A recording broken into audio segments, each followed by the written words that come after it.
He asked for her ID as a joke, not knowing she outranked the entire base. Most of the soldiers thought she was just another new face in a uniform too clean, boots too quiet, eyes too calm. But what they didn't know was that the calmest soldier on a base is often the one with the heaviest battlefield on her shoulders. She wasn't there to prove anything. She wasn't looking for applause. She came for one reason alone, to see whether the men and women who trained there understood what the uniform truly meant. Her name was Avery Holley, but nobody on base called her that yet. Not until the day everything changed. She arrived before sunrise, stepping quietly from a nondescript vehicle. No escort, no announcement. Just another face in fatigues entering the gate. The guards barely looked up. They process hundreds every week. But this one was different. She didn't carry patches. No rank displayed. Not a name tag. Only a simple regulation unmarked uniform. Avery had seen what rank does to perception. Some respected it. Others clung to it like an inflated badge of ego. And some lost themselves under its weight. So she decided to start with the lowest expectations possible. She wanted to see the base as it truly was, not as it performed. Inside the administrative building, young recruits filled the waiting area. Some sat nervously, others joked loudly. Avery stood silently among them, noticing everything. The shaky leg of the young private who was worried about his next combat fitness assessment. The determined stare of a woman flipping through a manual for the 10th time. And the two corporals who laughed loudly, calling a young trainee rookie every time she spoke. Avery didn't intervene. Not yet. She had seen this dynamic on every base she'd ever been stationed on. Power up close. Humility from a distance. Just then, the conversation paused as a figure entered the hallway. Sergeant Blake. Tall, broad-shouldered, and known for running a strict but mocking environment. He was fair in paperwork, but his humor often cut deeper than he realized. He liked to test new soldiers by seeing how much embarrassment they could take before responding. He noticed Avery, standing quietly near the back. He stopped, looked her up and down, and smirked. "Hey, you," he said loudly, drawing every eye in the room. "Where's your ID? Lost it already? First day and already falling apart?" A few of the trainees laughed. Avery remained calm. She reached into her pocket and handed him her plain access card. No rank, no designation, just her name. He scoffed. "This isn't proper identification. What are you, a tourist? You'll need real ID before you start telling anyone you belong here." Still, she said nothing. "Come on," he continued. "You can't walk around here acting like you own the place. Let's start with basics. Who assigned you? Who cleared you? What are you even doing here?" Avery had been questioned like this many times before, usually by people who assumed authority based on loudness rather than experience. She could have ended the moment right there. She could have said her rank. She could have pulled out her authentication papers. She could have pointed to the hall where her portrait stood framed on the wall. But some lessons are only meaningful when learned fully. She replied gently, "I'm here to observe." "Operations." Blake raised his brow. "Observe? That sounds like something someone important would say." She smiled slightly. "Possibly." Someone in the room snickered. Blake leaned closer, lowering his voice enough that only she could hear. "Look, new soldier, this place thrives on order. Don't walk in acting mysterious unless you want to start with push-ups." Avery wasn't offended. She'd met thousands like him. Hard on the outside, structured, confident, and certain they understood the battlefield better than anyone. Many of them had never deployed. "Of course, Sergeant," she said. "Whatever you think is appropriate." Her calmness threw him off. He expected fear, stammering, excuses. Not serenity. He straightened up and waved at the group. "Everyone line up. This new one wants to observe. Let's show her how we start the day." Avery joined the line as if she were one of them. Outside, the sun had barely broken over the horizon. The air was cool. Perfect training weather. Blake ran them hard. Sprints, burpees, push-ups, planks, The recruits panted, struggled, and some fell behind. Avery did every repetition effortlessly. Not fast, not showing off. Just controlled, efficient, practice.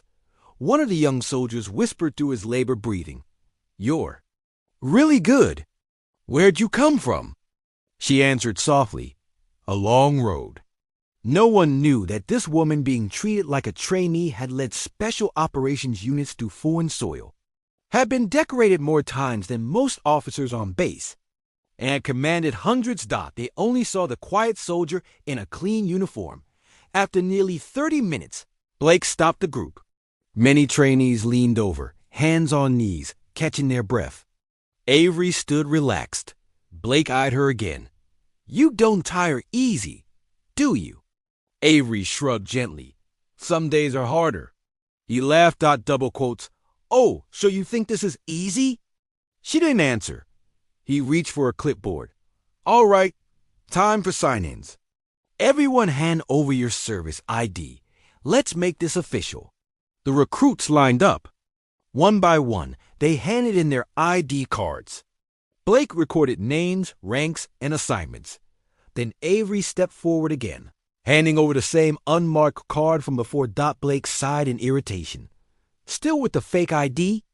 Before Avery could answer, the hallway behind them filled with footsteps, voices, command boots approaching.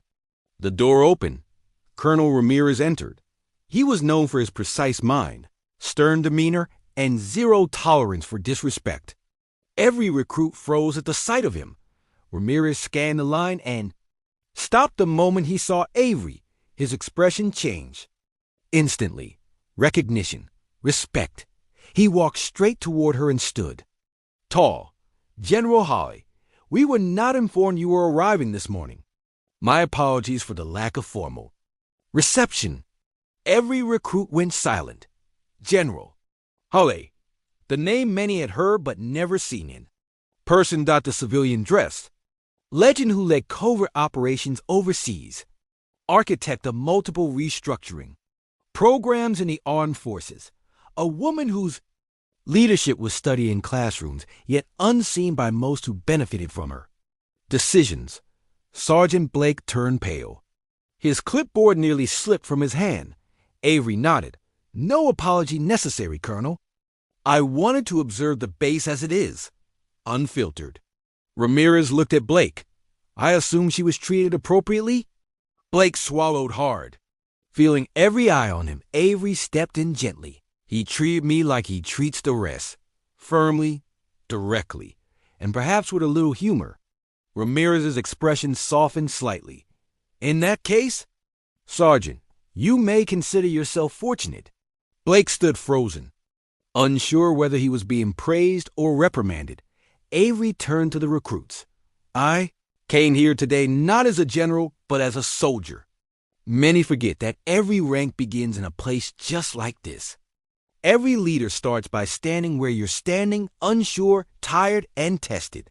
She paused, scanning their faces. "I've met thousands of soldiers. Some brilliant, some brave, some both. But the ones I learned the most from were the ones no one noticed. The quiet ones. The underestimated ones.